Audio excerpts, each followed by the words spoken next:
Hello everyone, welcome or welcome back to my channel. In today's tutorial, we're going to be learning how to make this beautiful pin cushion. If you are someone who usually loses pins, often this is a great DIY to try. If this sounds like something you're interested in, keep on watching and don't forget to subscribe.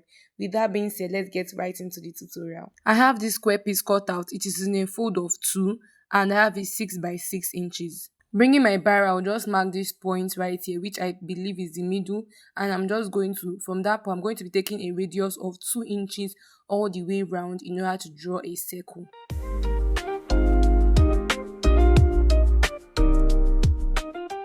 Having taken my radius of 2 inches all round, I'll proceed to use my biro to connect all these points to give me a full circle. Then I'll cut out my circle. Having cut my circle, I'll just go ahead to measure 1 inch. So this 1 inch is for opening. I'll go ahead to close the other part of the circumference of this circle. I took ½ inch all through while sewing, and I'm just going to notch it all round. From the 1 inch that we have left, I'm going to carefully turn all of these out to the right side.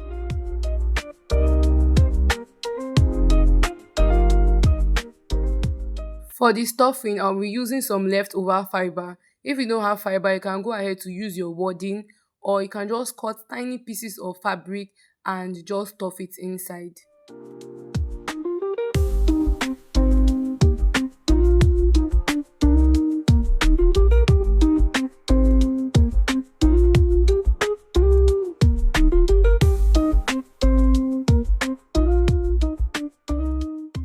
Once you are satisfied with the texture, the next thing to go ahead to do is to get your needle and thread, and we're just going to push this inwards, just like you can see me demonstrating.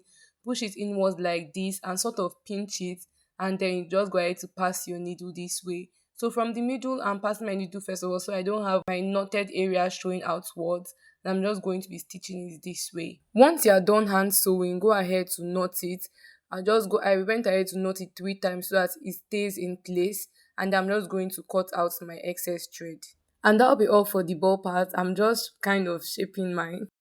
Now the next thing you want to do is to get a piece of fabric rectangular, and then just take the measurement of what you have for your wrist. So for me, I have it to be 7 inches. The length of this fabric is 15 inches, so what I had for my wrist measurement multiplied by 2, 14, and I added extra 1 inch. I have this elastic here. The length is 7 inches and the width is 1 inch. The width of this fabric is 3.5. I'll make it into a fold of 2 and then stitch it at this region. Having run my stitch and also trimmed away excess fabric, this is what I have it looking like, and the width is about 1 point something. Now I'm just going to turn this all the way to the right side using my scissors. With everything now to the right side, I'm just going to keep this piece. Bringing my elastic, I'm going to insert my safety pin this way, and I'm going to pass it through to this channel that we have created for it. Having passed my elastic through, I'm just going to bring it this way and then place them on each other. I'm going to sew on this region. I have done that, guys, and I made sure to stop stitch it very well. Once this is done, you begin to draw your fabric like this so that they can meet each other. Also, do well to make sure that the fabric's orientation is correct. Like the joining parts, they should face themselves. So once you have drawn them very close to each other, then go ahead to fold it inwards and then pass them through each other. One should be covering the other one. Make sure it covers it very well and everything else is well aligned. Now once you are sure of this, go ahead to sew it straight on this region. Having sewn mine, I actually ran 2 stitches on it just to be on the safe side.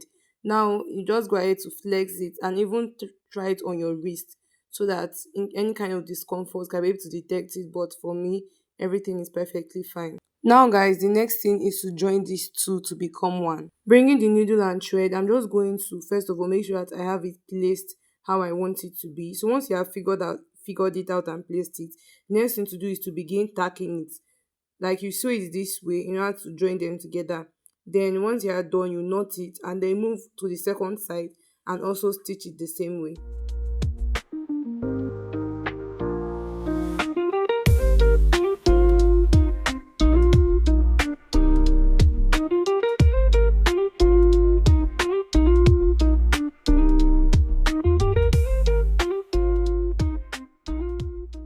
And with that, guys, we are through joining them, and this is how nice it's looking.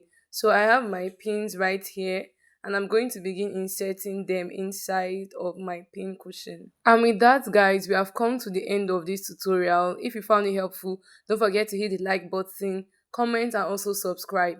Thank you all so much for watching this far, and I will see you all in my next video. Bye.